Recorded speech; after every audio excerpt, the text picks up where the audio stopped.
नमस्कार दोस्तों, डेट है आज की 12 नवंबर 2020। स्वागत है आपका करंट अफेयर न्यूज डिस्कशन में। सबसे पहला क्वेश्चन, शांति और विकास के लिए विश्व विज्ञान दिवस कब मनाया गया? तो अभी हाल ही में शांति और विकास के लिए विश्व विज्ञान दिवस यानी वर्ल्ड साइंस डे 10 नवंबर को सेलिब्रेट किया गया। याद रखेगा, इंपॉर्टेंट है। थीम क्या है इस बार? इसकी थीम है science for and with society. फिर से बोलता हूँ, science for and with society. अच्छा, ये बताइए नेशनल साइंस डे कब मनाया जाता है? नेशनल साइंस डे 28 फरवरी को सेलिब्रेट किया जाता है। अब बात करें दूसरे ऑप्शन की, 5 नवंबर को बनाया जाता है वर्ल्ड सुनामी डे। 7 नवंबर को बनाया जाता है नेशनल कैंसर अवेयरनेस डे। 8 नवंबर को बनाया जाता है वर्ल्ड रेडियोग्राफी डे। तो इस क्वेश्चन का वर्ल्ड साइंस डे ये हर साल 10 नवंबर को सेलिब्रेट किया जाता है। डी इस क्वेश्चन का सही आंसर है। भारत ने किस देश के साथ 4 समझौता ज्ञापनों पर हस्ताक्षर किए हैं? तो अभी हाल ही में भारत ने मालदीव के साथ 4 एमओयू साइन किए हैं। एमओयू मतलब मेमोरेंडम ऑफ अंडरस्टैंडिंग, जिसमें ग्रेटर माले कनेक्टिविटी प्रोजेक्ट भी शामिल है। अब इंपॉर्टेंट ये एग्रीमेंट नहीं है, इंपॉर्टेंट है ये मालदीव। मालदीव की लोकेशन देखिए सबसे पहले आप। ये इंडियन ओशन है, ऊपर अरेबियन सी है, यहाँ पे बे ऑफ बंगाल है, और इधर है ये मालदीव। ये इसकी कैपिटल है माले। अगर यहाँ के प्रेसिडेंट की बात करें, मालदीव के जो प्रेसिडेंट हैं ये हैं इब्राहिम मोहम्मद सोली। फिर से बोलता हूँ, इब्राहिम मोहम्मद सोली मालदीव के प्रेसिडेंट हैं। किस राज्य के बाढ़ प्रभावित किसानों को मुआवजे के रूप में लगभग 2300 करोड़ रुपए जारी करने का आदेश दिया है?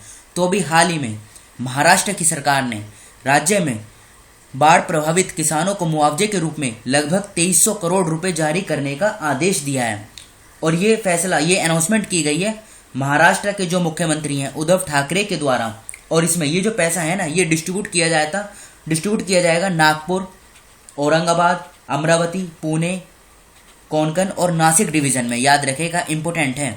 देखो, जो जो राज्य इस वीडियो में डिस्कस किए जा रहे हैं इनके बारे में पूरी डिटेल हम वीडियो के आखिरी में कवर करेंगे। जैसे यहाँ के मुख्यमंत्री कौन है, गवर्नर कौन है, मुख्य न्यायाधीश कौन है, तो ये पूरी डिटेल वीडियो के आखिरी में हम कवर करेंगे।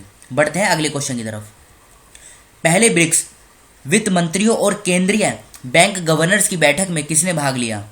तो अभी हाल ही में निर्मला सीतारमन ने, ये जो first BRICS finance minister and central bank governor की मीटिंग हुई थी, इसमें पार्टिसिपेट किया है। याद रखेगा, इंपॉर्टेंट है, निर्मला सीतारमन।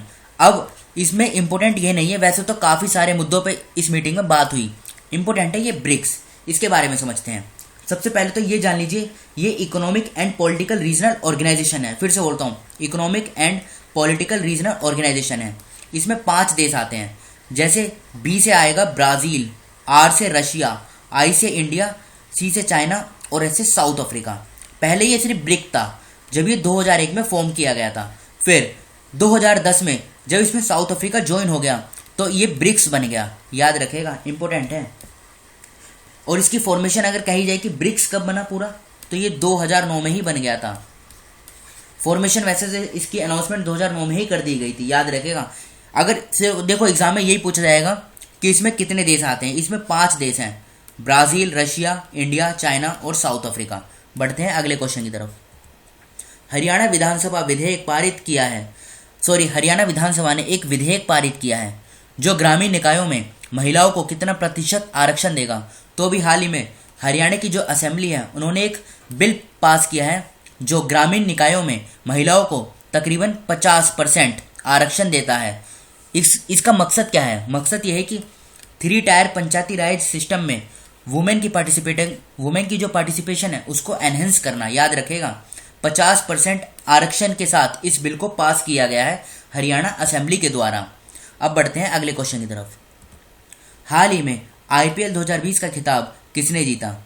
तो देखो, भी हाल ही में आईपीएल का 13वां एडिशन आयोजित हुआ जिसमें मुंबई इंडियंस ने दिल्ली कैपिटल को हराया है। और दिल्ली कैपिटल को हराकर मुंबई इंडियंस ने यह खिताब अपने नाम कर लिया है। तो डी इस क्वेश्चन का सही आंसर है। अब इंपॉर्टेंट बात यह है कि इस बार इसका 13th एडिशन था। और ये कहाँ पर आयोजित हो रहा है? देखो, कोविड-19 के चलते इसे भारत में आयोजित नहीं किया जा रहा है। ये हुआ था अभी कहाँ पर? ये हुआ था यूएई, यूनाइटेड अरब एमिरेट्स में। और इस बार इसका 13वां एडिशन था। मुंबई इंडियन ने यह खिताब 5वीं बार जीता है। फर्स्ट टाइम 2013 में जीता था, फिर 15 में, उसके बाद 17 में, 19 में और अब 2020 में। इसी में इंपॉर्टेंट याद रखेगा, किंग्स 11 पंजाब के जो प्लेयर हैं केएल राहुल, इन्होंने आईपीएल 2020 ऑरेंज कप का खिताब जीता है। इंपॉर्टेंट है, इस तरीके के क्वेश्चन एग्जाम में पूछे जाते हैं जो वनडे एग्जाम होते हैं। बढ़ते हैं अगले क्वेश्चन की तरफ। भारत का सबसे लंबा single lane motorable suspension bridge Dobra Chanti का उद्घाटन किस राज्य में किया गया है? तो अभी हाल ही में उत्तराखंड के जो चीफ मिनिस्टर हैं त्रिवेंद्र सिंह रावत, उन्होंने इस डोबरा चांटी ब्रिज का उद्घाटन किया है। देखो, इस तरीके के क्वेश्चन एग्जाम में पूछे जाते हैं, जैसे कि उत्तराखंड पीसीएस का पेपर होता है या उत्तराखंड एसएससी का जो पेपर होता है उसमें इस तरीके के क्वेश्चन पूछे जाते हैं। और इसका जो उद्घाटन किया गया है ना, ये किया गया है टिहरी झील के ऊपर।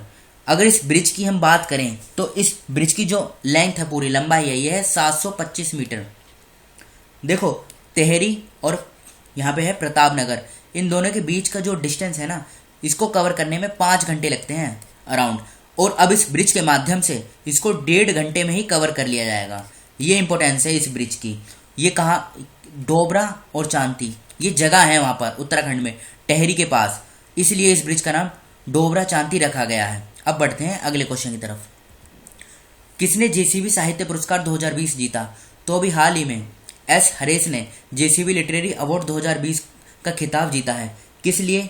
इनका जो अपना नोवेल है मोस्टेक, एक सेकंड यहाँ पर लिख देता हूँ, MOUSTACHE, इसके लिए इन्होंने इस खिताब को जीता है, जेसीबी लिटरेरी अवार्ड 2020। और ये जो मोस्टेक है ना, इसको इंग्लिश में ट्रांसलेट किया है किसने? जयश्री कलाथिल ने। इतना आप याद रखेगा। बात करें रस्किन बॉन्ड की, रस्किन बॉन्ड को अभी हाल ही में Tata literature life time achievement award 2020 से सम्मानित किया गया था। हरिहरन की बात करें तो इन्हें भी हाल ही में हरिहरन को कौन सा अवार्ड मिला था? जेसी डैनियल अवार्ड से इन्हें सम्मानित किया गया था। तो इस क्वेश्चन का CS हरेश सही आंसर है। किसने योर्स बेस्ट डे स्टूडे नामक बुक लिखी? के शर्मा, चेतन भगत, जैकिंडा एडन या अनुपम खेर? तो अभी हाल ही में your best day is today, इस बुक को लिखा गया है अनुपम खेर के द्वारा। दूसरे ऑप्शन की बात करें, के शर्मा, इनको भी हाल ही में जम्मू कश्मीर में स्टेट इलेक्शन कमिश्नर अपॉइंट किया गया था। चेतन भगत, इनकी बुक का नाम है one arranged murder. Jacinda Ardern, इनको अभी रिसेंटली न्यूजीलैंड का प्रधानमंत्री अपॉइंट किया गया था। महिलाओं के लिए 24 घंटे की हेल्प डेस्क की स्थापना किस हवाई अड्डे पर की गई है? तो अभी हाल ही में हैदराबाद इंटरनेशनल एयरपोर्ट पर ये महिलाओं के लिए हेल्प डेस्क की स्थापना की गई है, मतलब इसको स्टैब्लिश किया गया है। मकसद क्या है? देखो, नाम से ही जाहिर होता है हेल्प डेस्क, मतलब एयरपोर्ट पे महिलाओं से जुड़ी जो भी प्रॉब्लम है महिलाओं को, उन सभी प्रॉब्लम को इस हेल्प डेस्क के द्वारा सोल्व किया जाएगा। याद रखेगा, इंपॉर्टेंट है। देखो, एयरपोर्ट से क्वेश्चन कम ही पूछे जाते हैं, लेकिन फिर भी कुछ छोड़ नहीं सकते। बढ़ते हैं अगले क्वेश्चन की तरफ। अक्षय कुमार सिंह को निम्नलिखित में से किसके नए MD और CEO के रूप में नियुक्त किया गया है? तो देखो, ये जो पेट्रोनेट LNG लिमिटेड है ना, डी इस क्वेश्चन का सही आंसर है। पेट्रोनेट LNG लिमिटेड का MD और CEO अपॉइंट किया गया है अक्षय कुमार सिंह को। MD का मतलब मैनेजिंग डायरेक्टर और CEO का मतलब होता है चीफ एग्जीक्यूटिव ऑफिसर। भारत में राष्ट्रीय शिक्षा दिवस कब मनाया जाता है? तो देखो, भारत में नेशनल एजुकेशन डे ये हर साल 11 नवंबर को मनाया जाता है, इतना आप याद रखेगा। और ये दिन मनाया जाता है मौलाना अब्दुल कलाम आज़ाद की जो बर्थ एनिवर्सरी होती है उस दिन, क्योंकि ये जो अब्दुल कलाम आज़ाद थे ना, ये भारत के पहले यूनियन एजुकेशन मिनिस्टर भी थे, याद रखेगा। और ये फर्स्ट टाइम बनाया गया था कब? न्यू दिल्ली के विज्ञान भवन से इसका उद्घाटन किया गया था राष्ट्रपति प्रतिभा पाटिल के द्वारा 11 नवंबर 2018 को। तो नेशनल एजुकेशन डे ये फर्स्ट टाइम 2018 में बनाया गया था और इसे अब 2018 से हर साल 11 नवंबर को ही बनाया जाता है। तो अब हम उन राज्यों के बारे में बेसिक इन्फॉर्मेशन देख लेते हैं जिनका जिक्र इस वीडियो में हुआ है। जैसे महाराष्ट्र की कैपिटल की बात करें तो महाराष्ट्र की जो कैपिटल है ये है मुंबई। CM कौन है? उद्धव ठाकरे। गवर्नर है भगत सिंह कोश्यारी। बाउंड्री की बात करें, गुजरात, मध्य प्रदेश, छत्तीसगढ़, तेलंगाना, कर्नाटक, गोवा के साथ ये अपनी बाउंड्री शेयर करता है महाराष्ट्र। 36 जिले हैं, लोकसभा की 48 सीटें हैं, राज्यसभा की 19, विधानसभा की 288, विधान परिषद की 78 सीट। यहाँ पर बाई कैमरल लेजिस्लेचर है। अगर हाईकोर्ट की बात करें, बॉम्बे में इसके हाईकोर्ट है, चीफ जस्टिस हैं दीपांकर दत्ता। महाराष्ट्र, गोवा और Dadar and Nagar Haveli, Daman and Diu की जुरिस्डिक्शन बॉम्बे हाईकोर्ट के अंतर्गत आती है। हरियाणा के कैपिटल है चंडीगढ़। देखो हरियाणा और पंजाब की कॉमन कैपिटल है चंडीगढ़। मुख्यमंत्री हैं मनोहर लाल खट्टर। गवर्नर है सत्यदेव नारायण। बाउंड्री की बात करें, हिमाचल प्रदेश, उत्तराखंड, उत्तर प्रदेश, दिल्ली, राजस्थान, पंजाब, 5 राज्य और एक केंद्र शासित प्रदेश के साथ हरियाणा की बाउंड्री शेयर होती है। 22 जिले हैं। लोकसभा की 10 सीटें हैं, राज्यसभा की 5, विधानसभा की 90 सीटें हैं। हाईकोर्ट की बात करें तो देखो पंजाब और हरियाणा की कॉमन हाईकोर्ट है चंडीगढ़ में। मुख्य न्यायाधीश हैं रविशंकर जहां। अगर उत्तराखंड की बात करें, उत्तराखंड की कैपिटल है गैरसैंण। ये अभी हाल ही में बनाई गई थी। ये समर कैपिटल है। और विंटर कैपिटल क्या है? देहरादून। मुख्यमंत्री हैं त्रिवेंद्र सिंह रावत। गवर्नर हैं बेबी रानी मौर्य। हिमाचल प्रदेश, पंजाब और उत्तर प्रदेश के साथ उत्तराखंड की बाउंड्री शेयर होती है। 13 जिले हैं। 5 लोकसभा की सीटें हैं, राज्यसभा की 3 सीटें हैं, विधानसभा की 70 सीटें हैं। हाईकोर्ट की बात करें, नैनीताल में इसकी हाईकोर्ट है उत्तराखंड की। और मुख्य न्यायाधीश यानी चीफ जस्टिस हैं रवि मालीमात। तो फिलहाल इस डिस्कशन को हम यहीं पे रोकते हैं। Thank you.